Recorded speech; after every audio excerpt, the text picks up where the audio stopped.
Abran sus Biblias, hermanos, en el Evangelio según Mateo.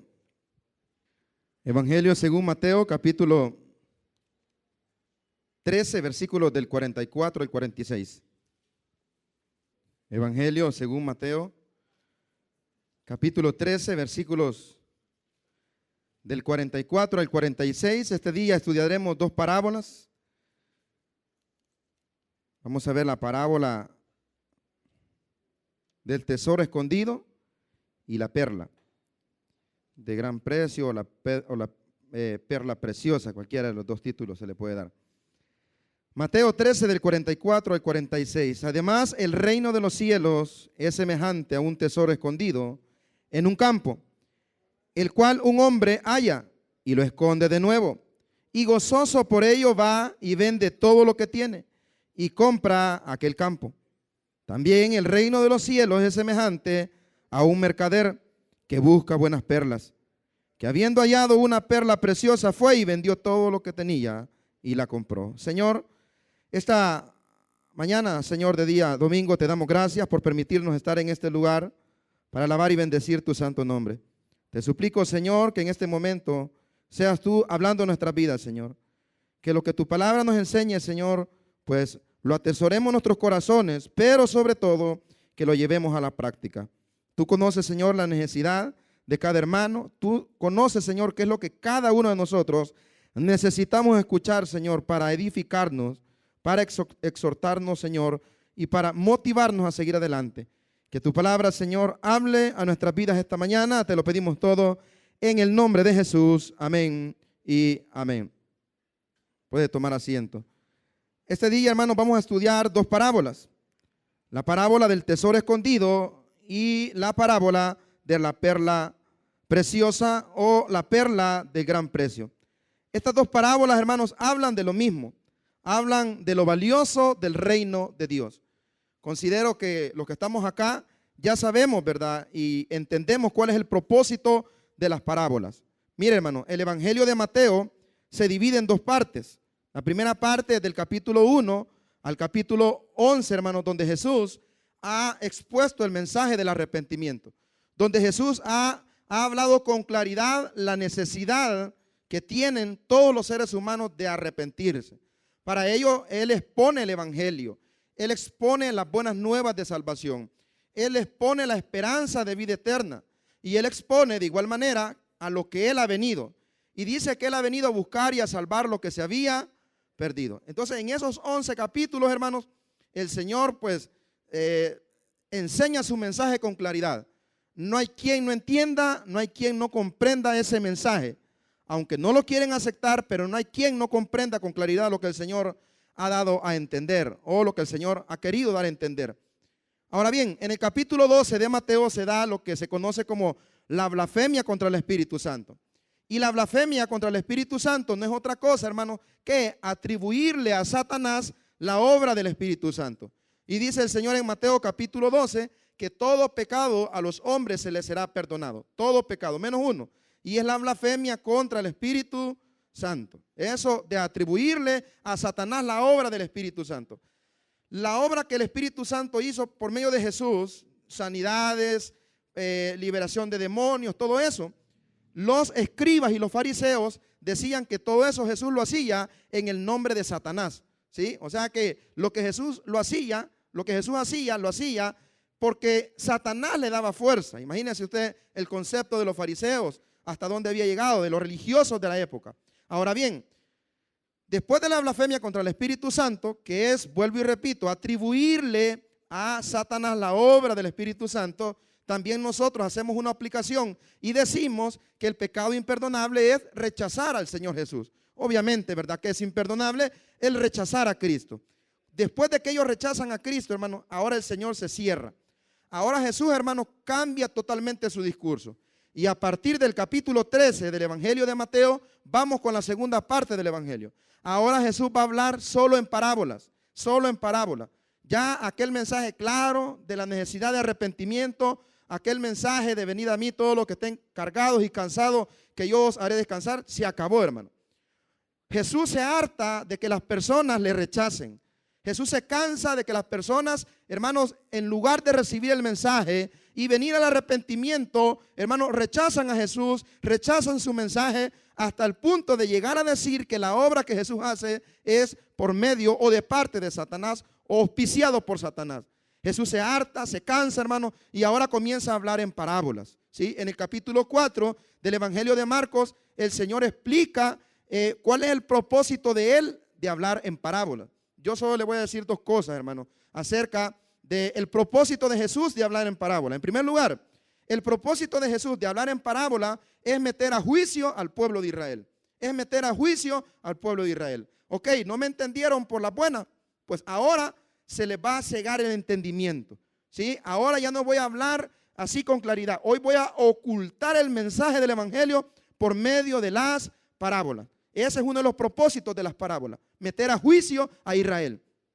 En segundo lugar, el propósito de las parábolas, hermanos, es esconder el mensaje del arrepentimiento, para que oyendo no entiendan ni se arrepientan y puedan ser salvos. Así dice Marcos capítulo 4, cuando el Señor habla del propósito de las parábolas. Ahora bien, a los discípulos del Señor, a los seguidores del Señor, sí, Jesús les enseña las parábolas, les explica qué quieren decir las parábolas, porque los discípulos no entienden. Por ejemplo, la parábola que aparece en el capítulo 4 del Evangelio de Marcos es la parábola del sembrador, ¿sí? Y habla de los tipos, de los diferentes tipos de corazones, de tierras, ¿verdad?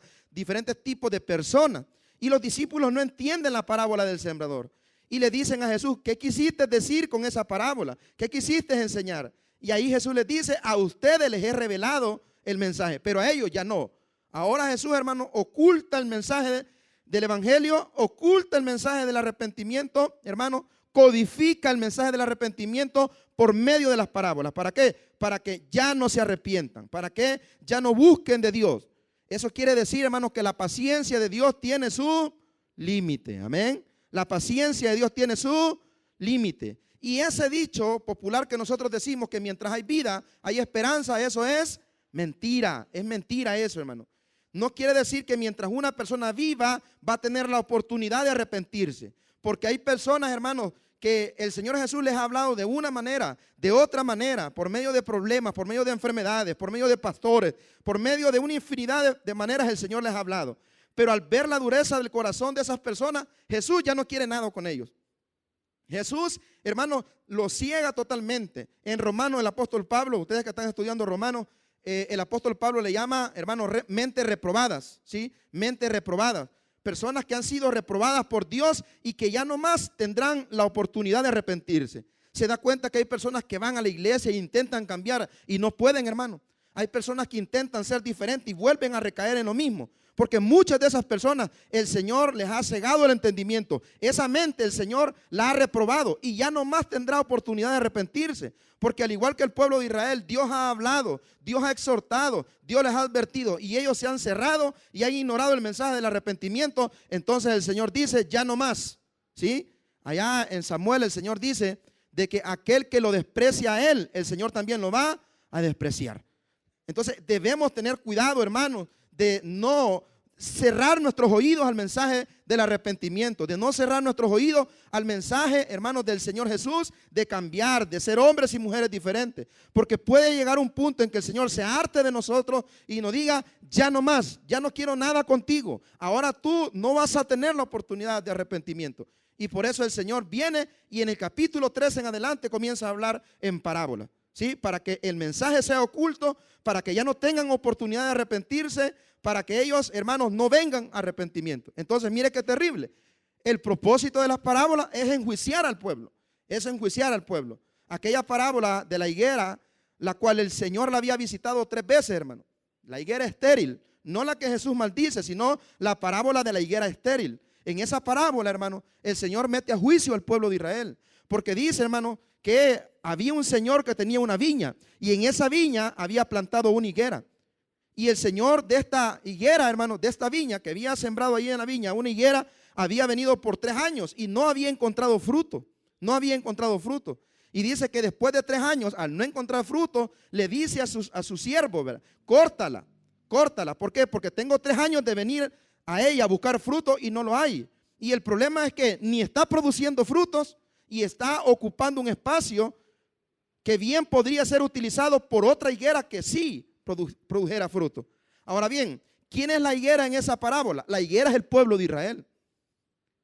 El juicio que el Señor lo mete de cortarlo es cuando Jerusalén iba a ser destruida en el año 70, hermano, que es incendiada la ciudad, y el Señor ahí metió juicio a Israel. Siendo la higuera, hermano, Israel. Siendo eso de cortarla y echarla y sacarla, es el juicio que ocurre en el año 70.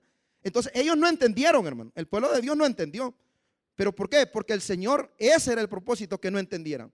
Ahora bien, el Señor dice que a sus escogidos les he revelado cada una de las parábolas. A sus escogidos el Señor les enseña cuál es el mensaje que hay detrás de estas parábolas.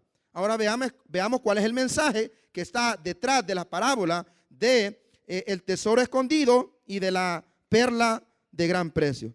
Le dije a un principio, hermanos, que las dos parábolas tienen en sí un propósito principal. En sí, hermanos, tienen una enseñanza principal, y es lo valioso que es el reino de Dios, lo valioso que es el reino de Dios. En ambos casos, hermanos, el uno y el otro vendieron todo lo que tenían para obtener lo más valioso. Si gusta, leamos versículo por versículo y comprendamos el mensaje de Dios esta mañana. Dice: además, el reino de los cielos es semejante a un tesoro. Inicia Jesús enseñando la parábola, comparando el reino de Dios con un tesoro. ¿Cómo podemos interpretar ese tesoro? Ese tesoro es Jesús, hermano. Es Jesús.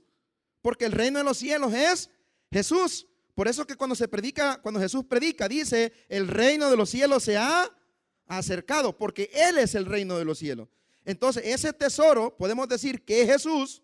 De igual manera podemos decir que ese tesoro es el mensaje del evangelio, y también podemos decir que ese tesoro es la salvación que Jesús ofrece. Entonces Él está comparando el reino de los cielos con un tesoro. ¿Qué ocurre con este tesoro, hermanos? Dice que este tesoro ha sido escondido, hermanos, en un campo, Ahora, ¿qué es un tesoro? Nosotros le decimos a nuestras esposas: a ver, es un tesoro, ¿verdad? No sabemos si le decimos porque queremos verlas enterradas o de verdad porque es algo valioso, hermano. Porque el tesoro precisamente es algo que está escondido, algo que está enterrado, algo que no cualquiera, hermanos, tiene acceso. Un concepto, una pequeña definición de lo que es un tesoro. El tesoro es un conjunto de dinero, objetos que poseen un alto valor y que se encuentran usualmente resguardados en un escondite o lugar privado. Es decir, un tesoro, hermano, es un patrimonio de gran valor, conformado por billetes, monedas, bienes materiales como joyas. Normalmente estos son mantenidos en un sitio al que solo puede acceder su dueño o persona autorizada por él. ¿Qué vamos a decir que es un tesoro? Diga conmigo: un tesoro es algo valioso. A ver, un tesoro es algo que no cualquiera puede tener. Y en tercer lugar, un tesoro es algo especial. Tres características del tesoro: es algo valioso, es algo que no cualquiera puede tener, hermano. ¿Sí? Y dice el Señor que el reino de los cielos es como un tesoro. No cualquiera puede tenerlo. Es algo muy especial y es algo de gran valor. Entonces dice que ese tesoro ha estado escondido, hermano. Y un hombre, vea bien, el cual un hombre halla. Primero dice que el reino de los cielos es como un tesoro. Este tesoro, hermanos, es algo valioso y está escondido en un terreno. Pero que hay un hombre, hermanos, que está trabajando en ese terreno, y ese hombre, hermano, encuentra el tesoro. Sin duda, y lo dice más adelante, este señor, este hombre que encuentra el tesoro, no es dueño de la propiedad. Normalmente, hermano, y hasta el día de hoy existe, de que hay personas que alquilan sus propiedades para ciertos usos, ¿verdad? Por ejemplo, allá por donde yo pastoreo, hay muchos terrenos que son alquilados, hermanos, para poder sembrar.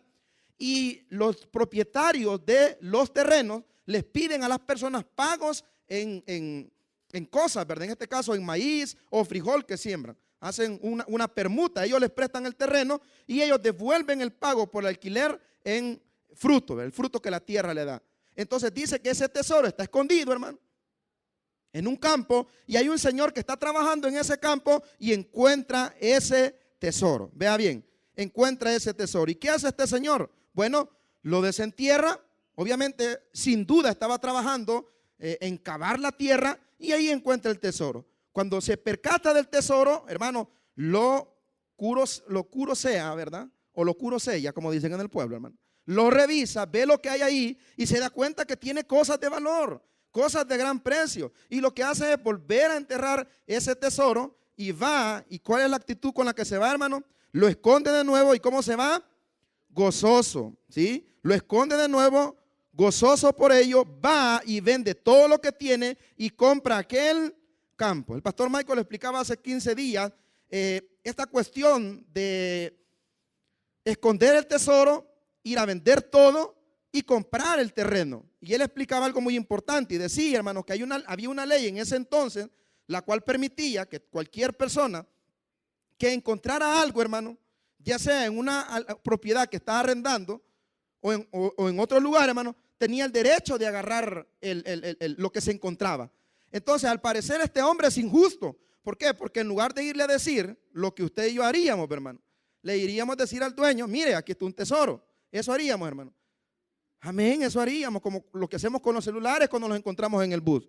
Los apagamos, amén, hermano. Y en la casa los vamos a encender y llamamos al dueño, ¿verdad? Eso hacemos. El punto es este, hermano. Pareciera injusto este hombre que encuentra el tesoro, pero no. El hombre no fue injusto, el hombre fue astuto. Diga conmigo astuto, hermano. El Señor dice que nosotros tenemos que ser mansos como palomas, pero astutos como serpientes. Este hombre fue astuto y además fue honrado. ¿Por qué? Porque él bien pudo haber tomado lo que encontró y llevárselo. Y llevárselo, hermano. Oiga bien, y llevárselo. Pero no, fue justo porque va y vende todo lo que tiene, compra la propiedad y se queda con el tesoro. Y ahí termina la historia y dice, y compra aquel campo. Obviamente se queda con el terreno y se queda con el tesoro. Fíjese bien. Aquí el Señor nos va a dar tres enseñanzas. Veamos la primera enseñanza que Dios nos tiene preparado esta tarde. En primer lugar, si el tesoro es Jesús, si el tesoro, hermano, es el evangelio, si el tesoro es la palabra de Dios, si el tesoro es la salvación, fíjese bien, lo primero que el Señor nos enseña, que en este mundo lo más valioso es nuestro Señor Jesucristo. Lo más valioso en este mundo es ese tesoro. Porque usted ve, hermanos, para este hombre lo más valioso, fíjese bien, lo más valioso era el tesoro. ¿Y cómo podemos ver que es lo más valioso? Porque va y vende todo. Entonces, en este mundo lo más valioso que una persona puede tener es ese tesoro. Y ese tesoro se llama nuestro Señor Jesucristo, hermano. Lo más valioso que nosotros podemos tener en nuestra vida es el evangelio de Cristo. Es la salvación de nuestros pecados, hermano. La salvación de nuestras almas y el perdón de nuestros pecados. Veamos cómo veía ese tesoro. Veamos cómo veía, hermanos, esa salvación el apóstol Pablo. Acompáñeme, por favor, a Filipenses, versículos del capítulo 3, versículos del 4 al 11. Lo primero que el Señor nos enseña es que el evangelio del reino es un verdadero tesoro. Es, hermanos, algo de un valor incalculable y es el tesoro más grande que una persona puede tener. Dice, hermano, Filipenses, primera de Filipenses, hermano, capítulo 3, versículos del 4 en adelante. Mire cómo el apóstol Pablo vio ese tesoro que es Jesús. Vio ese tesoro que es el reino de los cielos. Para él, ¿qué era ese tesoro? Filipenses capítulo 3, versículos del 4 en adelante. Dice la palabra de Dios. Aunque yo tengo también de qué confiar en la carne. Si alguno piensa que tiene de qué confiar en la carne, yo más. Circuncidado al 8º día, del linaje de Israel, de la tribu de Benjamín, hebreo de hebreos. En cuanto a la ley, fariseo. En cuanto a celo, perseguidor de la iglesia. En cuanto a la justicia que es en la ley, irreprensible. Pero cuantas cosas eran para mi ganancia, las he estimado como pérdida por amor ¿a qué? Al tesoro. Y ese tesoro se llama Cristo, hermano. Si alguien estaba bien posicionado religiosamente, políticamente y económicamente, era el apóstol Pablo. ¿Por qué religiosamente estaba bien ubicado? Porque era parte, hermanos, era parte del grupo religioso que comandaba o que guiaba al pueblo de Israel. Y él lo dice ahí, que circuncidado, que fariseo. Políticamente estaba bien parado. ¿Sabe por qué? Porque tenía la ciudadanía romana. En ese entonces la ciudadanía romana se obtenía de dos maneras. Uno, que naciese como un ciudadano romano, que fuese romano. Y número dos, comprando la ciudadanía romana, la cual era, hermano, de mucho valor. Y Pablo políticamente estaba bien porque él podía moverse por todo el mundo de aquel entonces sin ningún problema porque tenía la ciudadanía romana. No sabemos cómo la tuvo, la Biblia no enseña, pero era un ciudadano romano. Los políticos lo respetaban. Incluso cuando es detenido y llevado a la cárcel, Pablo se molesta en contra de aquellos que lo metieron a la cárcel. ¿Por qué? Porque dice, yo soy ciudadano romano y ustedes me han faltado el respeto. No han validado mis derechos. Y religiosamente y económicamente era un hombre trabajador y tenía plata, hermano. Pero ¿sabe qué dice él? Todo lo que yo tenía en cuanto a celo, versículo 7. Pero cuantas cosas para mí, estamos en el 7, hermano. Pero cuantas cosas eran para mí ganancia, las he estimado como pérdida por amor de Cristo. Porque Cristo es ese tesoro, hermano, el cual ya sea que nosotros hayamos encontrado o que Él nos haya encontrado a nosotros. Aunque sabemos que el amor consiste en que Él nos amó primero a nosotros y no nosotros a Él. Entonces dice Pablo, versículo 8, ciertamente aún estimo todas las cosas como pérdida por la excelencia del conocimiento de Cristo Jesús mi Señor, por amor del cual lo he perdido todo y lo tengo como por basura para ganar a Cristo. Todo lo que tengo para mí no es nada. Todo lo que yo tengo es basura. Todo lo que yo tengo es pérdida con tal de ganar a Cristo. Porque para Pablo el tesoro más grande, al igual que el hombre de la parábola, hermanos, el tesoro más grande es Jesús. A veces nosotros creemos que somos pobres porque no tenemos un bien material, no tenemos un vehículo, no tenemos una casa, no tenemos, hermanos, una empresa, no tenemos una cuenta en el banco. Pero ¿sabe qué, hermanos? Todo eso la Biblia dice que los cielos y la tierra pasarán, pero aquel que tiene el tesoro, ese va a permanecer para siempre, hermano. ¿Y quiénes son esos? Usted y yo. Y por eso el Señor dice que hay muchos en este mundo que pretenden ser ricos y son pobres.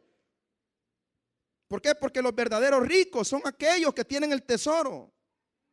¿Cómo vio aquel hombre que encontró el tesoro? Lo vio como algo valioso, lo vio como lo más importante. ¿Y por qué dice usted, pastor, que este hombre vio ese tesoro como lo más importante? ¿Sabe por qué? Porque él va y vende todo lo que tiene por ese tesoro. ¿Qué hace Pablo? Él pierde todo. Dice que para él todo es basura con tal de ganar a Cristo. Vuelvo y repito, el tesoro más importante que un ser humano puede tener es a Cristo en su corazón. Espero que todos los que estemos aquí tengamos a Cristo en nuestros corazones, ¿no? Porque somos verdaderamente ricos, hermano. ¿Y por qué somos verdaderamente ricos, pastor? Porque nosotros tenemos una esperanza viva. Pablo en Primera de Tesalonicenses capítulo 4 versículo 13, como es una comunidad griega, tesalónica, hermano, los griegos tenían un concepto y creían que cuando una persona moría, ahí se acababa la vida, que con la muerte se acababa la vida. Entonces Pablo les ha hablado a los tesalonicenses, que son los primeros escritos cristianos, las primeras dos cartas, primera y segunda de Tesalonicenses son los primeros escritos cristianos, en papel, ¿verdad? Los primeros que se tiene. Estos hermanos de Tesalónica, cuando moría un cristiano, se ponían tristes. Pablo les había hablado mucho acerca de la venida del Señor. Entonces decían los hermanos de Tesalónica, los hermanos griegos, decían, ay, el hermano Pedro se murió, no va a haber la venida del Señor. Ay, la hermana Julita se murió, no va a haber la venida del Señor. Porque el griego pensaba que con la muerte acababa todo. Pero Pablo les escribe y les dice, hermanos, no quiero que os tristezcáis como los que no tienen esperanza. ¿Por qué? Porque nosotros tenemos una esperanza. Porque el Señor vendrá y explica la venida del Señor. ¿Y por qué tenemos esa esperanza? Porque tenemos un tesoro grande y ese tesoro se llama Cristo Jesús, hermano. Ahora yo hago una pregunta. Si nosotros viéramos a Jesús como ese tesoro valioso, como ese tesoro que vale la pena dejar todo por Él, hermanos, si nosotros entendiéramos lo que Pablo entendió, ¿cómo cree que fuéramos con Dios? Fuéramos sometidos, le sirviéramos, no nos quejáramos, no renegáramos, no nos tuvieran que andar rogando. Mire, hermano, aquí en esta iglesia están transmitiendo, ¿verdad? Pero pasan tantas cosas que usted no sabe, hermano. Esta es la tercera iglesia que yo sirvo como líder de ministerio. La tercera iglesia. Y siempre es el mismo problema. Hay que andarle rogando a los líderes, hay que andar persiguiendo a los hermanos, Ahorita ya se salieron 3 del Ministerio de Alabanza. Y hay que andarles diciendo, hermano, ¿quiere servir mañana? Hermano, ¿y usted por qué no viene mañana? ¿Sabe por qué? Porque no hemos entendido que el tesoro que nosotros tenemos es Cristo Jesús. Y ese tesoro no lo puede tener cualquiera, porque vimos 3 características: es valioso, es especial. ¿Y cuál es la otra? ¿Quién se acuerda? Y no cualquiera lo puede tener. Hay personas que quieren ser salvos, pero no pueden, porque la salvación, hermano, no es del que quiere ni del que corre, sino de Dios que tiene misericordia. Y si Dios ha tenido misericordia de todos nosotros, ¿cómo no servirle con todo nuestro corazón, hermano? No sé si me entiende. Yo sé que algunos se van a sentir quizás ofendidos esta mañana, pero hay que ser sincero, hermano. Aquel que sabe que Jesús es su tesoro, le sirve. Aquel que sabe que Jesús es su tesoro, lo hace de corazón. Aquel que sabe que Jesús es su tesoro, no hay que andarle rogando. Aquel que sabe que Jesús es su tesoro no muestra oposición, sino colabora para que el cuerpo de Cristo crezca, se complemente y sea la venida de nuestro Señor, hermano. Y Pablo dice, para mí todo es basura. Todo. Yo no estimo valioso mi ciudadanía romana, que no cualquiera la puede tener. Yo no estimo valioso mi posición religiosa. Yo no estimo valioso mi posición económica. Para mí lo que verdaderamente es valioso es el tesoro, y ese tesoro es Cristo. Si no me cree, mira lo que dice el versículo 8. Y ciertamente aún estimo todas las cosas como pérdida por la excelencia del conocimiento de Cristo Jesús, mi Señor, por amor del cual lo he perdido todo. Hermano, necesitamos que venga a servir el domingo. No, fíjese que el domingo no, porque ese día abro la empresa. ¿Y qué vas a perder con cerrar un domingo? ¿Te vas a hacer más pobre? Déjeme decirle, hermano, que los ricos de este país ya están, hermano, materiales. Están en sus casas lujosas, viven en la ciudad, en sus partes altas, hermano. Pero aquí estamos los más ricos, los verdaderamente ricos, hermano. Gloria al Señor. Veamos cómo vio ese tesoro. Por ejemplo, acompáñame a Lucas capítulo 4,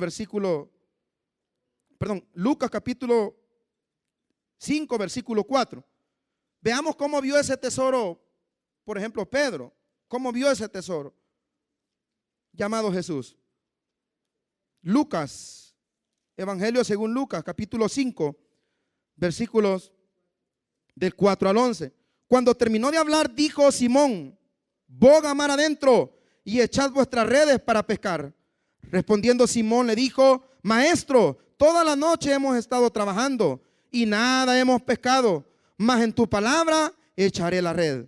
Y habiéndolo hecho, encerraron gran cantidad de peces y su red se rompía. Entonces hicieron señas a los compañeros que estaban en la otra barca para que viniesen a ayudarles. Y vinieron y llenaron ambas barcas de tal manera que se hundían. Viendo esto, Simón Pedro cayó de rodillas ante Jesús diciendo: apártate de mí, Señor, porque soy hombre pecador.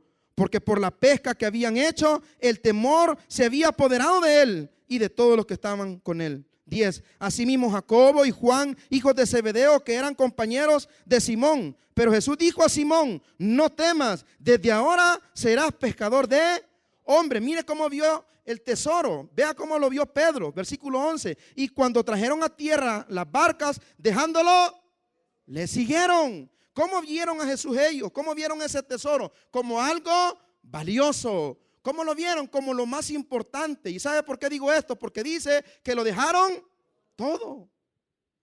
Nosotros creemos que Pedro era un pescador y ya, no, hermano. Lo más seguro es que Pedro tenía una mini empresa de pesca y estaba asociado, parte con sus hermanos, parte con otros pescadores. Era un hombre que tenía plata, que desarrollaba bien su habilidad, su profesión de pescador. Pero ¿sabe qué hizo él? Vio a Jesús y en Jesús vio el tesoro. No escatimó su profesión, no escatimó, hermano, su empresa, no escatimó todo lo que pudo haber perdido por seguir a Jesús. ¿Y sabe por qué no lo escatimó? Porque él sabía que lo más importante estaba enfrente de él. ¿Sabe qué? Lo más importante no está enfrente de ti, está dentro de ti. Jesucristo es lo más importante. ¿Cómo vio Leví, Mateo? ¿Cómo vio a Jesús? Acompáñeme siempre en el capítulo 5, versículo 27. versículo 27. Después de estas cosas, siempre estoy en Lucas 5:27. Después de estas cosas salió y vio a un publicano llamado Leví sentado al banco de los tributos públicos y le dijo: sígueme. ¿Y qué hizo Leví, hermano? Y dejándolo todo se levantó y le siguió. ¿Quién era Leví? Era un recaudador de impuestos, hermano. Era un publicano. Los publicanos eran odiados, eran judíos, pero eran odiados por los de su nación. ¿Por qué? Porque lo que hacían los publicanos, hermano, era comprar el derecho de poder cobrar impuestos. Le pagaban a Roma por decir así, un espacio de terreno o una propiedad, el alquiler anual, y ellos tenían el derecho de poder cobrar ellos ese espacio de alquiler. Solo que ellos lo cobraban, hermano, como dijo Zaqueo, cuadruplico, 4 veces devuelvo lo que me he robado, porque hasta 4 veces ellos, hermanos, cobraban. Eso quiere decir, hermanos, que Leví, que es el mismo Mateo, era un hombre que tenía plata, hermanos. Amén. Tenía dinero, ¿sí? Así como el que está a la par suya. Eso que le estorba en la pierna es porque anda mucho dinero, hermano. No es papel diario. ¿Y qué pasó? Tenía plata, pero ¿qué vio en Jesús? Vio algo más valioso que la plata. Vio algo más valioso que su cuerpo. Vio algo más valioso que su tiempo. ¿Y sabe qué vio? En Jesús vio el tesoro que él necesitaba. ¿Sabe qué? Usted y yo necesitamos ver a Jesús como lo vio Leví, como lo vio Pedro y como lo vio Pablo. Es necesario que lo veamos como un tesoro. Pero ¿sabe qué es lo que hacemos? Somos como niños nosotros, hermano. ¿Y sabe cuál es el problema de los niños? A un niño le dan un billete de a 10 y usted agarra 12 monedas y le dice: te lo cambio. El niño se los va a agarrar, hermano, aunque sean 12 monedas de a 10. Al niño le dieron un billete de a 10, hermano, y usted le enseñó 12 centavos. Mira, vas a tener más con estos 12 centavos. Claro, el niño al ver el poco de monedas, en su inocencia, en su ignorancia, va a preferir las monedas porque él está viendo un billete en contra de 10 o 15 monedas, hermano. Y ahí somos nosotros, somos como los niños. El diablo nos ofrece diversión. El diablo nos ofrece paseos. El diablo nos ofrece sexo. El diablo nos ofrece toda la vanidad de este mundo. ¿Y sabe qué? La cambiamos por lo más importante. La cambiamos por ese tesoro llamado Cristo Jesús, hermano.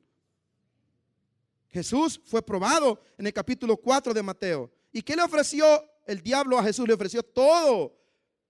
Pero ¿qué le dijo a Jesús, hermano? No solo de pan vive el hombre, escrito está, escrito está, escrito está. ¿Por qué? Porque el obedecer a su Padre para Jesús era lo más importante. Si tan solo nosotros viéramos a Jesús como ese tesoro valioso, como lo más importante en nuestra vida. ¿Cómo voy a faltar yo al culto? ¿Cómo se te ocurre invitarme a una fiesta el domingo si el domingo yo voy a la iglesia? ¿Cuántos alguna vez han dicho eso, hermano? Los felicito. ¿Cuántos los han querido sacar de servir? Mira, pedime lo que querrás, menos que deje de servir, hombre. Si para mí eso es vida, si para mí es lo más importante. ¿Sabes por qué? Porque le sirvo a mi tesoro, y mi tesoro no se llama Julia, mi tesoro no se llama Chepito, nuestro tesoro se llama Cristo, ¿no? Gloria al Señor por ello. Nuestro tesoro se llama Cristo. Si lo viéramos como ellos lo vieron. Entonces la primera lección que nos da la parábola es que ese tesoro se llama Cristo y es lo más valioso por encima de cualquier cosa que podamos tener en este mundo. Por encima del placer, por encima del dinero, es lo más importante, es lo más valioso, el tesoro llamado Cristo. Ahora la segunda enseñanza que nos deja la parábola, volvamos por favor a Mateo, capítulo 13, versículo 44. En segundo lugar, hermano, la segunda enseñanza, hermano, es que hay gozo cuando hallamos ese tesoro. Hay gozo cuando encontramos ese tesoro. Hay gozo cuando ese tesoro viene a nuestra vida. ¿Qué pasó? ¿Qué hizo el joven? Vea lo que dice, hermanos, la segunda parte, el cual un hombre halla y lo esconde de nuevo. Y mire cómo dice esa parte. A ver, fuerte. Y gozoso por ello, va y vende todo lo que es. ¿Cómo se sintió al ver encontrado ese tesoro? ¿Se sintió? ¿Cuántos estamos gozosos de tener a Cristo en nuestros corazones, hermano? El gozo que produce ese tesoro, hermano. Y le voy a poner algunos ejemplos del gozo que produce ese tesoro. Él cuando lo vio, hermano, se sintió el hombre más feliz del mundo. Cuando lo vio, hermano, saltó de alegría y se fue para la casa. No iba triste, no iba acongojado, no iba pensando lo compro, no lo compro. No, la Biblia dice que gozoso volvió y vendió todo lo que tenía. Porque el tesoro produce gozo, hermano. Mire, hermano, si yo por algo le agradezco al Señor, es que el Señor no me permitió vivir una juventud fuera de Él. Hermanos, es una alegría. Y mi sueño con mi hijo, que apenas va a cumplir 5 años, es que él viva lo mismo. ¿De cuántos problemas no se ahorra uno, hermano? ¿Cuántas dificultades uno no se ahorra? Uno es gozoso. Y te lo voy a adelantar. ¿Sabes qué dice la Biblia? Que hay gozo en el cielo cuando un pecador. ¿Y sabes por qué hay gozo? Porque ha encontrado el tesoro. Te voy a poner 3 ejemplos rapidito. Mira lo que dice, por favor, Hechos. Vamos a ir a Hechos primeramente. O no, poneme Juan. Póngame Juan ahí en la proyección. Juan capítulo 1, versículo 40. Versículo 40. En Juan capítulo 1, versículo 40, el contexto, hermano, es que Jesús llama a sus primeros discípulos. El contexto es que Jesús llama a sus primeros discípulos. Veamos el primer punto, el primer ejemplo de ese gozo. Dice que gozoso volvió, gozoso volvió, gozoso volvió. ¿Por qué? Porque encontrar el evangelio, tener ese tesoro llamado Cristo produce gozo. Diga conmigo, produce gozo. Veamos qué dice el versículo 40. Andrés, hermano de Simón, Pedro, era uno de los 2 que había oído de Juan y había seguido ¿a quién? Ve al versículo 41. Este halló primero a su hermano Simón y le dijo, mira lo que le dijo, hermanos, Andrés a su hermano Simón. ¿Qué le dijo? Hemos hallado al Mesías. ¿Y cómo cree que se lo dijo? Mira, Pedro, hemos hallado al Mesías. No, hermanos, contentos. Hemos hallado al Mesías. ¿Por qué? Porque es lo que los judíos esperaban, su Mesías. Han pasado tantos años de esa promesa y ahora por fin ellos han hallado a Jesús. ¿Cómo cree que se sintió Pedro? Se sintió gozoso juntamente con sus hermanos. Pero le voy a poner un ejemplo más claro. Vaya conmigo a Hechos capítulo 8. Hechos capítulo 8, versículo 39. Hechos 8, 39. El contexto viene desde el versículo 26. Ok, le explico rápidamente. Cuando Esteban muere apedreado en el capítulo 7 de Hechos, el hecho que Esteban muriera apedreado por los judíos fue algo que vino de Dios. ¿Y sabe por qué? Para provocar un avivamiento. ¿Por qué? El Señor en Hechos capítulo 1, versículo 8 le dijo a los suyos que iban a recibir al Espíritu Santo. Y como resultado de recibir al Espíritu Santo, ¿ellos qué iban a hacer? Iban a ser testigos del Señor, una vez habiendo recibido al Espíritu Santo. ¿Y dónde iban a ser testigos? En Jerusalén y en Judea. ¿Está conmigo, hermano? En segundo lugar, iban a ser testigos del Señor en Samaria. Y en tercer lugar, hasta lo último de la tierra. Lo que sucede en el capítulo 7, hermano, es que ellos se habían quedado en Jerusalén, en Judea y en Jerusalén. Se le había olvidado que tenían que ir hasta Samaria y hasta lo último de la tierra. Y con la muerte de Esteban, los creyentes se esparcieron, hermano, huyeron. Y ahí, hermano, el Señor ocupó como un avivamiento para que ellos siguieran predicando. En el capítulo 8, Felipe, un diácono, es enviado por el Señor a predicar, hermanos, a Samaria.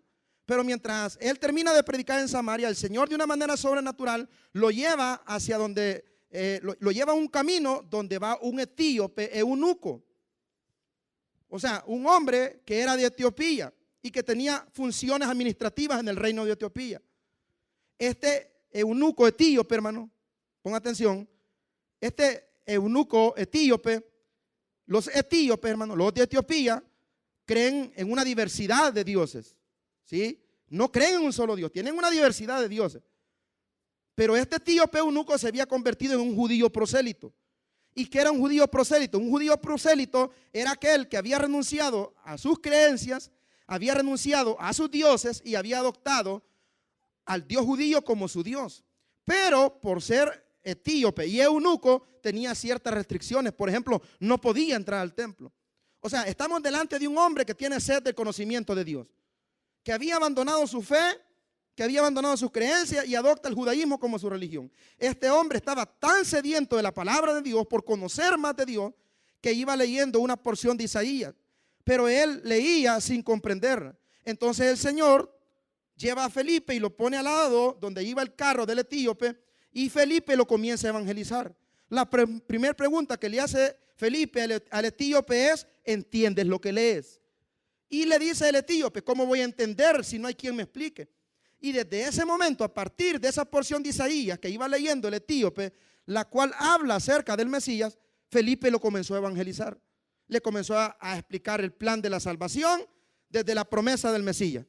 ¿Qué sucede? el etíope cree al evangelio, pero también en ese camino en el cual Felipe lo evangeliza, también Felipe le habla acerca del bautismo. Y hermano, el etíope se bautiza, ¿sí? Y ahora el etíope, miren lo que sucede en el versículo 39. Cuando subieron del agua, el Espíritu del Señor, a ver, lea conmigo. Cuando subieron del agua, el Espíritu del Señor arrebató a Felipe. ¿Y qué pasó con el eunuco? No le dio más y siguió gozoso su camino. ¿Por qué? Porque ahora él lleva un tesoro y ese tesoro es Cristo Jesús. ¿Cómo va el etíope? Va gozoso. ¿Cómo va este hombre cuando encuentra el tesoro? Va gozoso. ¿Por qué? Porque tener a Cristo produce gozo, hermano. Miren, uno va a una vela de inconversos, ahí vemos gente gritando, gente llorando, repartiendo naipes, dando guaro y todo ese relajo, hermano. Y cuando es el entierro, hermano, más de alguien se tira, llévame a mí también. Cuento un chiste, hermano, que una señora estaba, el marido se había muerto y gritaba a la señora, llévame a mí también. Y se acercó tanto al hoyo, hermano, que se fue. Sáquenme, sáquenme. Imagínense, quería ir y después dijo que no. Y uno ve esos lugares, va ahí la gente llorando. No te voy a volver a ver, pero cuando hay una vela donde hay cristianos, hermano, más allá del sol, más allá del sol. ¿Qué dice, hermano? Yo tengo un hogar, hogar, bello hogar, más allá del sol. ¿Sabe por qué? Porque tenemos ese tesoro que nos ha prometido una vida eterna con Él. Gloria al Señor. Él nos ha prometido una vida eterna con Él. Y ahora el etíope eunuco, que iba triste porque la religión no le permitía tener mayor contacto con el Dios judío, que iba triste porque no entendía, ahora él lleva el tesoro y va gozoso. Amén, hermanos. ¿Cuántos estamos gozosos esta mañana? Gloria al Señor. ¿Por qué? Porque tenemos a Cristo. Y todos los seres humanos nos vamos a morir, pero el Señor dice que nos está construyendo una casa no hecha por manos de hombres, y esa casa está en los cielos, hermano. Ahora veamos otro ejemplo de gozo. Vea conmigo lo que dice Hechos capítulo 16. Lo voy a ubicar brevemente en el contexto. Hechos capítulo 16. Tenemos media hora todavía, hermano. Hechos capítulo 16, versículos del 25 al 34. No lo vamos a leer todo, pero vamos a leer algunos versículos. ¿Qué es lo que sucede acá? En el segundo viaje misionero, el apóstol Pablo, junto con su equipo de trabajo, en este caso iba Silas con él, son arrestados en Filipos y los meten a la cárcel. La orden que dan las autoridades de Filipos es que Pablo tiene que ir a la prisión de más adentro. Y viene el soldado, el encargado de esa cárcel, mete, hermanos, a Pablo y a Silas, los mete en el calabozo de más adentro. Y hermano, de pronto dice que Pablo y Silas comenzaron a cantar alabanzas al Señor. Amén. Y dice que un gran terremoto ocurrió en aquella hora.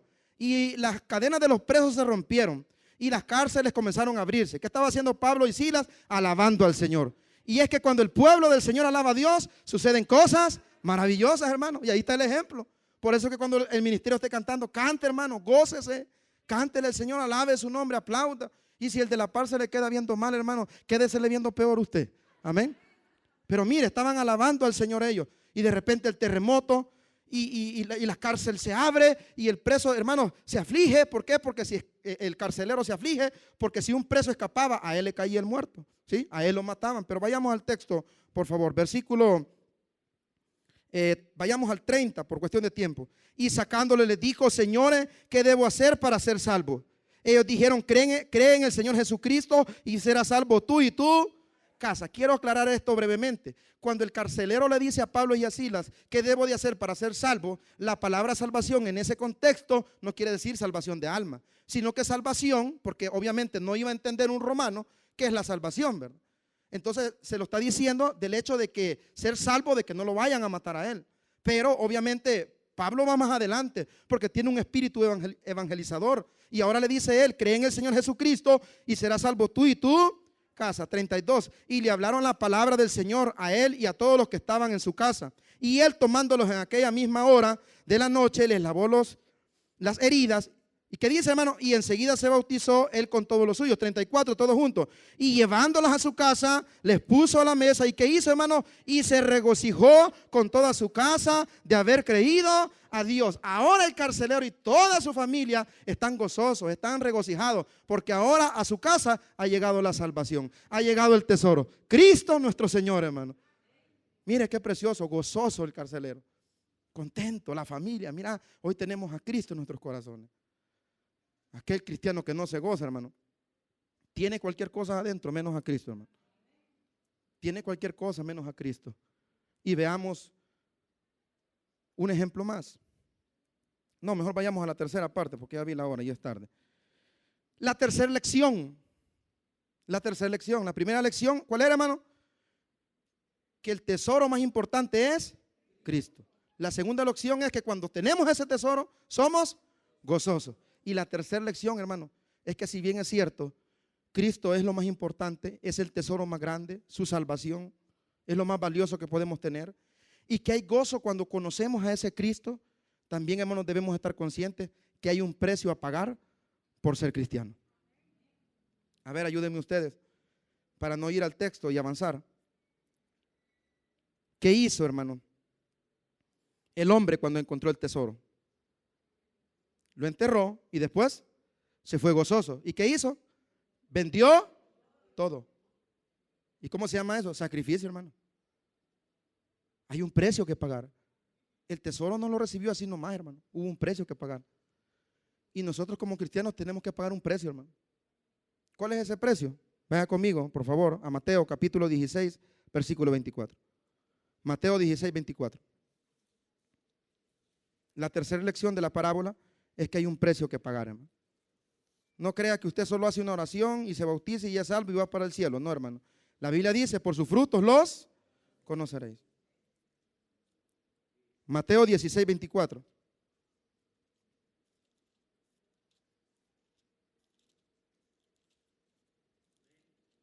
¿Qué dice, hermano? Entonces Jesús dijo a sus discípulos, si alguno quiere venir en pos de mí, niéguese a sí mismo, tome su cruz y sígame. Diga conmigo, hay un precio que pagar. Hay un precio que pagar. Si querés el tesoro, querés gozar lo que el tesoro da, otorga, tenés que pagar un precio. ¿Y cuál es ese precio? Niéguese a sí mismo, tome su cruz y sígame. ¿Y qué es negarse a nosotros mismos? Renunciar al yo, hermano. ¿Se ha fijado que hay gente que solo habla? Es que yo, es que yo, es que yo, es que yo tal cosa, es que yo aquello. Hermano, negarnos a nosotros mismos es decirle no al yo, no a la carne. ¿Sabe qué le va a pedir la carne hoy en la tarde? Vamos a ver el partido. Vamos a la fiesta. Pero su ser espiritual le va a decir, andate para la iglesia. Y eso es negarnos a nosotros mismos. Dice el pastor general que cuando él se veía al espejo, él se hablaba a sí mismo. Como aquel anuncio que decía, a ver quiénes se recuerdan de ese anuncio. Y yo le dije a mí mismo, solo se rieron los que ya estamos mayores, ¿verdad? Véase un espejo y dígase a usted mismo, mí mismo, hoy no vas a ir.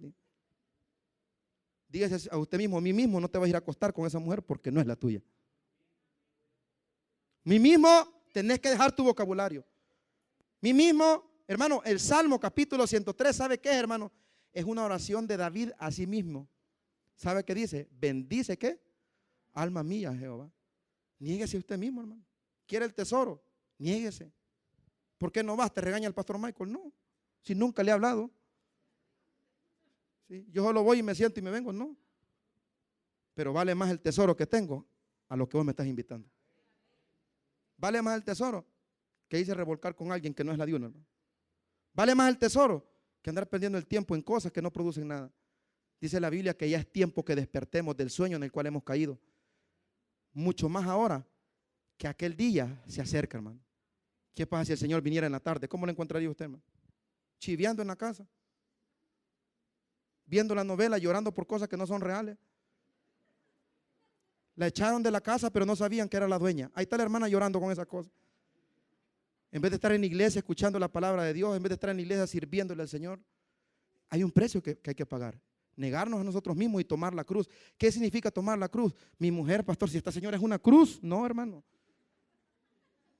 Tomar la cruz quiere decir estar dispuesto hasta de morir por el Señor, hermano. Y quiero que leamos una porción más. Mateo capítulo 10, versículos del 34 al 39. Y con esto terminamos. Ya nos vamos, hermano, no se preocupen. Esto es lo último. Mateo capítulo 10, versículos del 34 al 39.